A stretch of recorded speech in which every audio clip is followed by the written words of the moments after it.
¿Qué lee, hermano René? Estoy leyendo el capítulo de Juan con todas sus citas. Juan. Como capítulo Juan 15. Pero nos manda a diferentes citas a través de la introducción, porque esta Biblia, como es de estudio. El estudio. Entonces ¿Cómo se llama esa Biblia? Es Biblia esquematizada, Reina Valera 1960. ¿Es que qué? Esquematizada. Esquematizada. Esquematizada quiere decir que nos aclara todo, o sea, de estudio. Qué bonito. Entonces es 1960 y trae, digamos acá, empecé acá, ya voy por el 12, pero me está mandando aquí, este es mi mandamiento, este es el mandamiento más importante de Cristo, Juan 13:34 me mandó. Entonces no es solo leer el capítulo, sino que ir conjugando todas las citas para poder entender el versículo que uno está leyendo. Sí. ¿Verdad? Entonces Juan 13:34 nos dice, un mandamiento nuevo os doy, que os améis unos a otros como yo os he amado. Y aquí miren, el versículo 34 nos vuelve a mandar a Juan 15:12 para conjugar la misma palabra, Juan 15:12-17, a 1 Juan 3:23 y a 2 Juan 5. Y nos manda inclusive a Levítico, hasta el Antiguo Testamento, ¿verdad? Porque es un mandamiento que es antiguo, pero es nuevo en el sentido de que viejo para los judíos y nuevo cuando el Señor Jesucristo nos lo da a nosotros. Por eso Él dice, un mandamiento nuevo os doy, aunque allá en Israel ya estaba prevaleciendo, ¿verdad? Es el mandamiento que Dios manda, que donde hay amor, ahí no existe maldad, porque el mismo amor está sobre todas las cosas.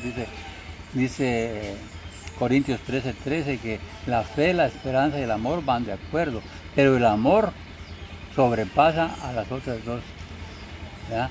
A la fe y a la esperanza, porque el amor no permite que haya rencor, no permite que yo sienta odio por aquella persona, no permite que yo haga algo indebido. ¿Por qué razón? Porque por el mismo amor que yo le tengo a aquella persona o a aquellas personas, ¿verdad? Y no solo a las personas, sino también inclusive a las plantas, a los animalitos, a toda la creación de Dios. El amor es el que conjuga todo. Entonces eso es lo que estoy aprendiendo acá en el versículo 15. Y luego nos manda acá también a la introducción que tiene acá en el principio del capítulo del Evangelio de Juan. Mire, aquí está en el versículo 1, mire, donde nos va explicando conforme, aquí está la introducción. Dice, las palabras de este Evangelio son sencillas, pero las verdades que se expresan son profundas. El testimonio de este Evangelio acerca de Jesucristo y de su mensaje es de la mayor importancia, dice, para los lectores de hoy, de todas las nacionalidades, razas y culturas. En este Evangelio Jesús es proclamado el Salvador del mundo, y nos cita ahí el versículo, mira, el capítulo 4:42. Es la luz que ilumina a toda persona, versículo 1:9. Es la revelación del amor de Dios hacia todo el mundo, Juan 3:16. El plan de Dios incluye a todos y a todas, se les invita a responder al llamado divino. Aquellos que responden y se convierten en seguidores de Jesús serán fortalecidos por la lectura de este Evangelio y se entregarán más todavía a aquel con quien es necesario estar, pues Él tiene palabras de vida eterna, ¿verdad? Entonces todo eso es lo que nos manda en la introducción. Luego el mensaje está aquí. El mensaje es, el amor de Dios es el mensaje central del Evangelio de Juan. Este amor es anunciado de manera simple y clara en el versículo que es posiblemente el preferido de toda la Biblia, que ya lo conocemos. Todo el mundo sabemos que de tal manera amó Dios al mundo, dice, para que todo aquel que en Él crea no se pierda, más tenga vida eterna. Estas palabras resumen la buena nueva anunciada por Jesucristo. Dios, el Creador y Señor del universo, no es solo Dios de justicia rigurosa y de ira vengativa, es también un Dios de amor que está dispuesto a hacer el mayor sacrificio para que todos conozcan su amor. El amor de Dios no solo es para un grupo especial de personas, sino que es un amor imparcial que incluye a todos, sin distinción de raza, cultura, posición social o religión. Pero no es un amor débil y sentimental, es un amor costoso que para Dios significó la vida de su propio Hijo. Un amor que exige a cada persona una fe completa en Jesucristo como Salvador e Hijo de Dios. Ese amor se manifiesta en la obediencia, dice la palabra, a los mandamientos de Jesús. También en los frutos que resultan de la unión con Él, de la unión íntima y total, como la del pámpano, como su fruto. Por eso es que estoy leyendo el capítulo 15, porque es el que habla de la unidad en Cristo Jesús, el que nos enseña a estar siempre pegados, dice, como el pámpano a la vid, porque Él dice ahí, sin mí, si no permanecéis en mí, dice, nada sois. ¿Qué significa la escritura, la palabra de Dios para usted? ¿Qué significa? ¿Qué ocasiona en su vida? La escritura y la palabra de Dios es algo importante, es como dice Hebreos 4:12, la palabra de Dios es más cortante que una espada de dos filos, dice que penetra hasta partir el alma, los tuétanos, el espíritu y las intenciones del corazón, y dice que no hay cosa creada que no sea desnuda ante aquel a quien tenemos que dar cuenta. Entonces la palabra de Dios no solo es santa, sino que es la que nos va formando, es la que nos enseña. Por eso dice allá en el Salmo 103, 105, lámpara es a mis pies tu palabra y lumbrera a mi camino. Sin ella no podemos guiarnos, es la luz del camino la que nos va haciendo caminar correctamente como el Señor quiere. La palabra es la base principal para que una persona pueda andar en los caminos del Señor. No es solo decir yo acepto al Señor Jesucristo y ya, no. Hay que estudiar la palabra de Dios para aprender todas las directrices que Él tiene para con nosotros. A través de su palabra nosotros podemos conocer al Padre, dice el Señor Jesucristo. El que me conoce a mí, dice Él, conoce al Padre. ¿Y cómo voy a conocer yo al Señor Jesucristo si no lo estoy viendo? Claro, a Él literalmente no lo veo, físicamente no lo veo, pero la palabra es el verbo encarnado, es Jesucristo con quien yo estoy hablando acá. Se me venía algo a la mente ahorita. Usted leyó el Salmo 119, ¿cuál es? 103. Lámpara a mis pies, tu palabra y lumbrera mi camino. Ahorita se me venía algo a la mente. Yo pienso, un pensamiento, hay tantas formas de definir qué es la escritura o la palabra de Dios, ¿va? Algo que me venía a la mente, pues yo pienso que la escritura, o más bien dicho, la palabra, son como los ojos de Dios. Amén, así es. Es la lámpara y también son los ojos de Dios. O sea, se puede definir de muchas formas. Yo pienso que cuando nosotros escudriñamos la palabra de Dios y nos profundizamos y nos sumergimos en ella, los ojos de Dios empezamos a ver con los ojos de Dios. Con claridad. Con claridad cómo Dios quiere que nos dirijamos en esta vida. Y entonces aquí se me surge otra, me viene otra respuesta, por decirlo así. Yo pienso, y yo más bien dicho, así es, el que lee la palabra de Dios no anda en oscuridad. Así es. Y el que no la lee es lo contrario. ¿Qué pasa?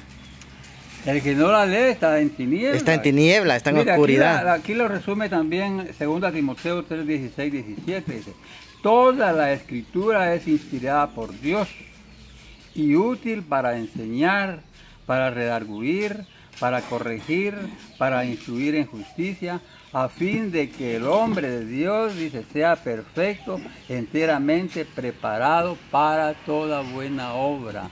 Es la palabra de Dios. Aquí en este versículo, miren estos versículos, lo encierra su respuesta. Para toda buena obra. Miren, toda buena obra. Lo voy a repetir otra vez.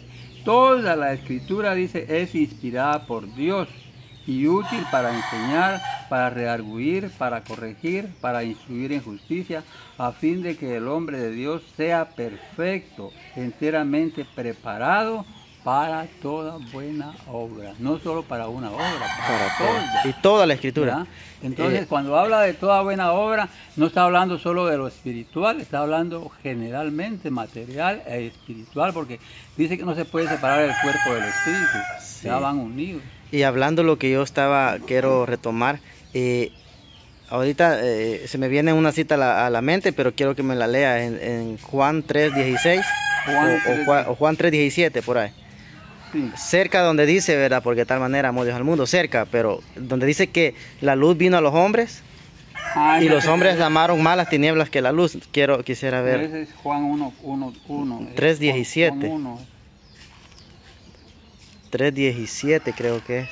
No, es en Juan 1.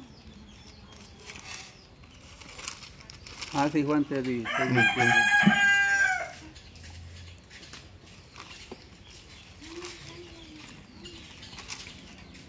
Está. Se lo voy a leer desde el 18. A ver, 18. El que en él cree, dice, no es condenado. Pero el que no cree ya ha sido condenado, porque no ha creído en el nombre del unigénito Hijo de Dios. Y esta es la condenación, que la luz vino al mundo y los hombres amaron más las tinieblas que la luz, porque sus obras eran malas. Porque todo aquel que hace lo malo aborrece la luz y no viene a la luz, para que sus obras no sean reprendidas. Mas el que practica la verdad viene a la luz, para que sea manifiesto que sus obras son hechas en Dios. Así es, entonces bien claro, repito, ¿verdad? El punto, el tema es de qué hace la escritura, qué impacto hace la escritura en la humanidad o en el hombre, ¿va? Y como decía yo al principio, la palabra es la lupa de Dios o los anteojos, la palabra son como los anteojos para ver con claridad. O sea, digamos, cuando un ejemplo, ¿verdad? Usted me decía, yo necesito unos anteojos porque no logro distinguir, ¿verdad? No entiendo. Pero cuando usted se pone los anteojos, ve con claridad. Amén, y un mejor conocimiento viene para su vida. Mire, ahora puede leer muy bonito. Entonces, el consejo, ¿verdad? Para el ser humano es que si no se está adquiriendo el conocimiento de la palabra de Dios, está en oscuridad y sus obras no la va, sus obras malas no la va a poder ver, no la va a poder discernir, sino que se pueden discernir a través de la palabra de Dios. Y por no amar la luz, ¿qué pasa? ¿Qué decía ahí? Anda la persona en tinieblas. Ajá. En tinieblas. Por eso el Señor Jesucristo en Juan 1 dice, yo soy la luz del mundo, ¿verdad? El que anda en mí no verá las tinieblas, ¿verdad? Él compara la luz del mundo como el día y las tinieblas como la noche. Por eso la palabra allá en el Salmo 119, 103, 105 dice, lámpara es a mis pies, es la misma, solo que con diferente denominación. Lámpara es a mis pies tu palabra y lumbrera a mi camino. Y yo quiero dejar algo en la mente y en el corazón de muchos cristianos que van a ver este video. Yo siempre he dicho, el que dice ser cristiano y no lee la escritura, anda en tinieblas. Así sencillo. Sí, como le vuelvo a repetir, el versículo de 2 Timoteo 3, 16, 17 lo está especificando claramente que la escritura, toda, no está hablando solo del Nuevo Testamento, sino del Antiguo, porque se va comparando. ¿Por qué está escrito el Antiguo Testamento? El Antiguo Testamento está escrito para que sepamos cómo los israelitas se portaron allá y qué errores cometieron ellos allá, para que nosotros a través del Nuevo Testamento y la entrega al Señor Jesucristo no cometamos los mismos errores, ¿verdad? Por eso dice 2 Timoteo 3, 16, 17, que toda la escritura es útil, ¿ya? Incluso dice la palabra, escudriñar las escrituras porque a vosotros os parece que en ella encontraréis o está la vida eterna. Yo repito, si usted se dice ser cristiano y no lee la escritura, está en un gran peligro. En un gran error, en un gran peligro. Está caminando al borde del abismo. Y tarde o temprano, pues, un una metida de patas que le deje ir el diablo para abajo. Entonces ahí, si usted dice ser cristiano, hijo de Dios, y no está escuchando leyendo la escritura, no solo leyéndola, sino que deleitándola, disfrutándola, sumergiéndose en ella, pues estamos mal. Aquí hay un pasaje que está en Apocalipsis 1:3. Dice su palabra: bienaventurado el que lee y los que oyen la palabra de esta profecía y guardan las cosas en ellas escritas. Ahí está. Porque el tiempo está cerca. Y lo más importante, no solo leer, sino que guardar las cosas que están en ella y ponerlas por obra, ¿verdad? Así es. Santiago dice que no seamos oidores, sino que seamos hacedores, ¿verdad? Al decir Santiago que no seamos solo oidores, a veces nosotros vamos a una congregación, nos sentamos y oímos el mensaje, pero cuando salimos ya se nos olvidó lo que predicaron. Sí. O no practicamos lo que aprendimos ahí. Eso. O inclusive cuando yo leo la Biblia y no pongo en práctica lo que estoy leyendo, primeramente fíjese que Dios nos manda que antes de empezar a leer la palabra le pidamos sabiduría a Dios, que a través del Espíritu Santo nos la brinde, para poder no solo memorizar, sino que también yo pueda crecer en ese aspecto de saber la palabra para en el momento preciso, sin necesidad de que yo tenga la Biblia en la mano. El Espíritu Santo es ahí donde entra, mire, porque el mismo Señor Jesucristo dice que nos enviará al Consolador y Él, dice, nos recordará todo lo que Él nos ha dicho. ¿Y quién nos lo dice? Él mismo, porque la palabra de Dios es Jesucristo, es el Verbo encarnado. Así es. Bueno, entonces qué bonito.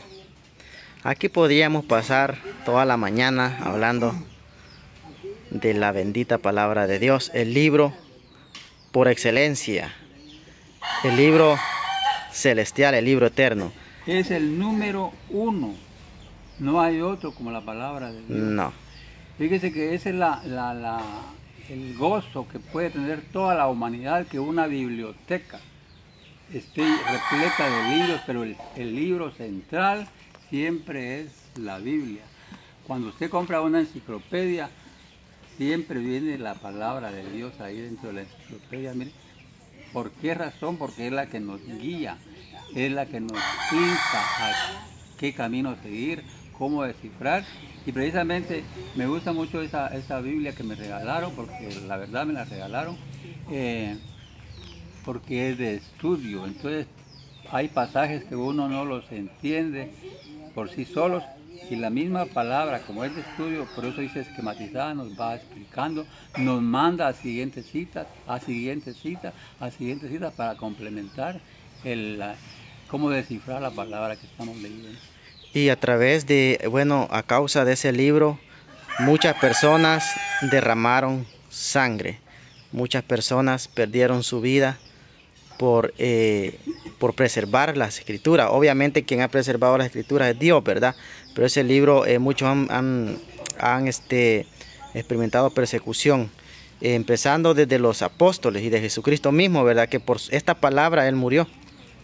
Jesucristo, la palabra, el verbo hecho carne, la palabra viviente, tuvo que morir por dejar su palabra bien clara aquí en la tierra, ¿verdad? Entonces, ¿qué hacían los judíos o los romanos? Bueno, los judíos más que todo también, negar su palabra, tapar sus oídos y llevarlo a la cruz.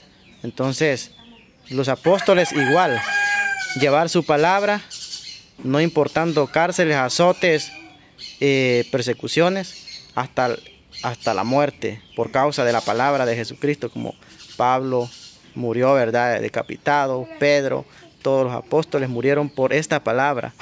Después en la historia, ¿verdad?, de la iglesia, de los siglos, muchas personas murieron por esta palabra. Hubieron muchos siglos, hay mucha historia, yo no sé de mucho de historia, ¿verdad?, pero viene la Reforma, ¿verdad?, cuando Martín Lutero saca las imprentas, las impresiones de la escritura, que estaba, prácticamente la escritura estaba como presa, pues la habían dejado presa, y Martín Lutero, ¿verdad? Dios lo usa para poder llevar luz a todas las naciones, y pues es una historia muy larga. Entonces la cosa es que muchos han dado su vida por esta palabra. Y en el caso de Martín Lutero dice la historia que él era sacerdote, ¿verdad? Pero lo que él no estaba de acuerdo era que estuvieran predicando en latín. Entonces él vino y sacó esas hojas y las clavó en el quicio de la puerta. Eso fue lo que no le gustó al clérigo. Entonces, ¿pero por qué razón? Para que la gente conociera la palabra de Dios, ¿verdad? Porque iba una persona a misa y salía en misa porque no entendía nada.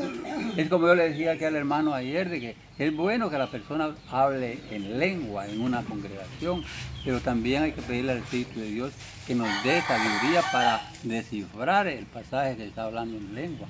Pablo dice que es mejor hablar, profetizar, que es hablar la palabra de Dios, que hablar en lengua, porque entra una persona a la congregación y oye hablar en lengua y no entiende nada.